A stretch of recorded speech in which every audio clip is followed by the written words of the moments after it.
speech, I pray you, as I pronounce it to you trippingly on the tongue. But if you mouth it, as many of our players do, I had as lief the town crier spoke my lines.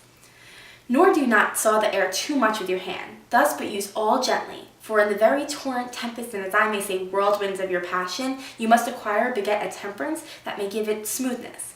Oh, it offends to the soul to hear a robustious, periwig-pated fellow tear passion to tatter, to very rags, to split the ears of the grounding, who, for the most part, are capable of nothing but inexplicable, dumb shows and noise. I would have had such a fellow whipped for o'erdoing term agent. It out hurrah, pray you avoid it. I warrant your honor. Be not too tame neither, but let your own discretion be your tutor. Suit the action to the word to the action, with the special observance that you o'erstep not the modesty of nature, for anything so overdone is from the purpose of playing whose end, both at the first, and now was, and is to hold, and twere the mirror up to nature to show virtue, her own future, scorn her own image, and the very age and body of the time, his form and pressure. Now, this overdone or come tardy off, though it make the unskilful laugh, cannot but make the judicious grief the censor of the which one must in your allowance o'erweigh a whole theatre of others. Oh, there be players that I have seen play and heard others praise, and that highly not to speak it profanely, that neither have the accent of the Christians, nor the gait of Christian pageant, nor man have so shuddered and bellowed that I have thought some of nature's journeymen have made men and not made them well. They imitated humanity so abominably. I hope we have reformed that indifferently with us, sir. Oh, reform it altogether, and let those that play your crown speak no more than is set down for them. For there be of them that will themselves laugh to set on some quantity of barren spectators to laugh to them. In the meantime, some necessary questions of the play be then to be considered. That's villainous, and shows a much pitiful ambition in the fool that uses it. Go, make you ready.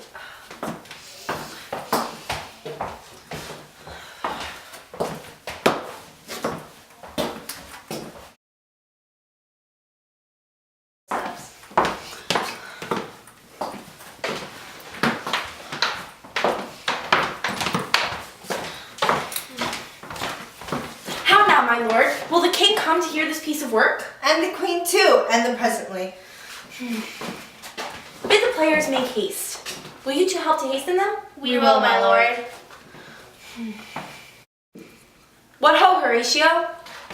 Here, sweet lord, at your service. Horatio, thou art and as just a man as ever, my conversation, coped withal. Oh, my dear lord. Nay, do not think I flatter. No. Let the candied tongue lick absurd pomp and crook the pregnant hinges of the knee where thrift may follow fawning. Does thou hear? Since my dear soul was mistress of her choice, and could of men distinguish her election, she hath sealed thee for herself. For thou hast been as one in suffering, all that suffers nothing.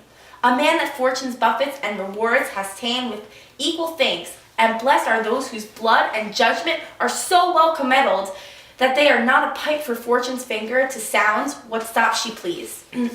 Give me that man that is not passion's slave, and I will wear him in my heart's core as I do thee. Sometimes too much of this. There is a play tonight before the king.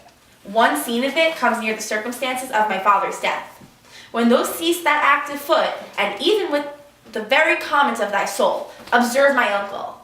If he occult guilt do not itself unkennel in one speech, it is a damned ghost that he has seen, and my imaginations are as foul as Vulcan's stithy.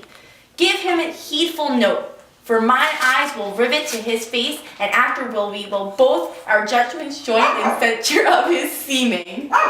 Well, my lord, if he still ought to will us the play is playing, and escape detecting, I will pay the theft. They're coming to the play. I must be idle, get you a place. Come.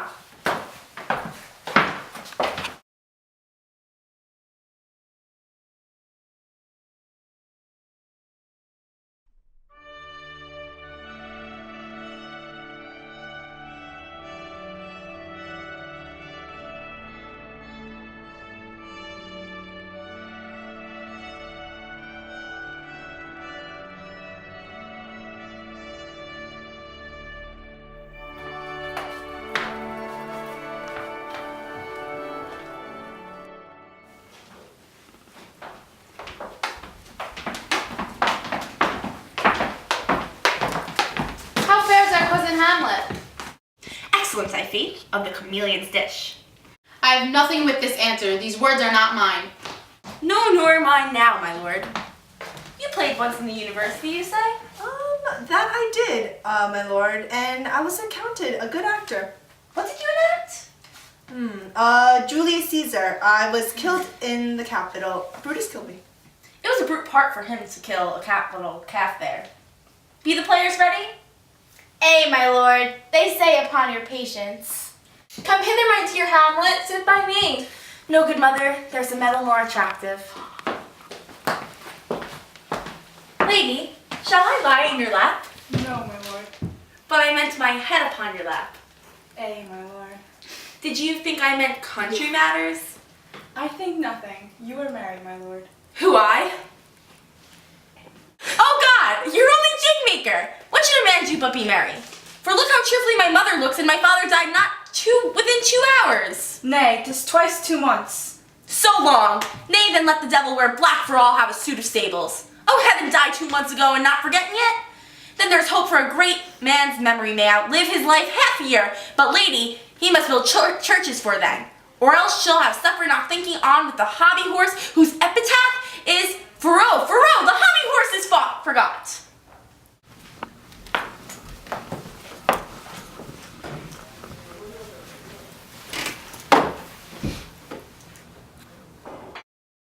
Full 30 times hath Phoebus cart gone round, Neptune's salt wash, and Tellus orbs ground, and 30 dozen moons with borrowed sheen about the world have times 1230's been, since love our hearts and Hymen did our hands unite, communal and most sacred bands. So many journeys may the sun and moon make us again, and can't our ear love be done. But woe is me, you are so sick of late, and so far from cheer from your former state, that I do distrust you. That yet though I discomfort you, my lord, it nothing must. For woman's fear, love held quantity, and neither aught or extremity. Now, when my love is, proof hath made, you know, and love is sized, my fear is so, where love is great, and the littlest doubts are fear. Where the littlest fears grow great, great lovers go there. Faith, I must leave thee and love, and shortly my open powers their functions leave to do, and thou shalt live in this fair world, behind honored, beloved, and happily joyed. For one as kind husband shalt thou. Oh, confound the rest! Such love must needs be treason in my breast. And second husband, let me be accursed. None wed the second, but who killed the first? Wormwood! The instances of the second marriage more base respects of thrift, but none of love. In the second time, kill my husband dead when the second husband kisses me in bed. I do believe you think what now you speak, but what we do determine oft we break. Purpose is but the slave to memory. Of violent birth but poor validity, which now like fruit unripe sticks on the tree, but fall unshaken when they mellow be. Most necessity 'tis what we forgot, to pay ourselves what to ourselves is debt. What to ourselves in passion we propose, the passion ending doth the purpose loose. The violence of either grief or joy, their own enactors with themselves destroy. Where joy most reveals, grief doth must lament. Grief joys, joy grieves, on slender accident. This world is not for aye, nor 'tis not strange, that even our love should with our fortunes change. For 'tis a question let us to prove, whether love lead fortune, or else fortune love. The great man down, you mark his favorite flies, the poor advanced makes friends of enemies, and hitherto doth love on fortune tend. For who not needs shall never lack a friend, and who in want a hollow friend doth try. Directly seasons him his enemy, but orderly to end where I begun. Our wills and fates do so contrary run, that our devices still are overthrown. Our thoughts are ours, their ends none of our own. So think thou will not second husband wed, but die thy thoughts when thy first lord is dead. Nor earth to give me food, nor heaven light, sport and repose lock for me day and night. To desperation turn my trust and hope, and anchors cheer in prison be my scope. Each opposite that blanks the face of joy, meet what I would have well and destroy it. That both here and hence pursue me. Madam, how like you this play? The lady doth protest too much, break it now. No, but she will keep her word. Have you heard the argument? Is there no offense in it? No, they do but jest, poison and jest. No offense in the world. What do you call the play? The Mousetrap, Mary, how? Tropically, this is the play of a murder done in Vienna. Gonzago is the duke's name, his wife Baptista. You shall see anon, 'tis a noble piece of work, but what of that? Your majesty, and we that have free souls, it touches us not, let the gal jade winch, our withers are unwrung. This is one Lucanius' nephew to the king. You are good as a chorus, my lord. I could interpret between you and your love if you could see the puppets dallying. You are keen, my lord, you are keen. It would cost you a groaning to take off my edge. So better and worse. So you must take your husbands. Begin, murderer. Pox, leave the damnable faces and begin. Come the croaking raven doth below for revenge. Thoughts black, hands apt, jugs fit and time agreeing, Confederate season, else no creature seeing, thou mixture ranking of midnight weeds collected, with theaters banned thrice blasted, infected thy natural magic, and dire property on wholesome life, absurd immediately.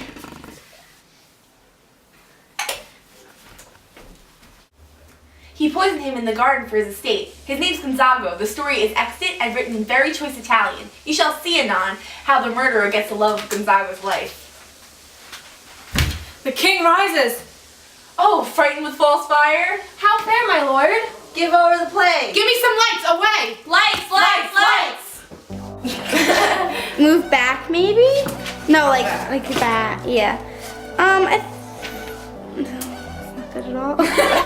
Okay, guys, ready? Ready? Hold on, we'll give you a sec. Oh. Nay, do not think I flatter. Nay, do not think I flatter. Nay, do not think I flatter. Nay, do not think I flatter. No. Nay, do not think I flatter. Nay, do not think I flatter. Nay, do not think I flatter. No. Nay, do not think I flatter. Well, Ancho. Okay, ready? Okay, ready? Well, my lord, if he steal...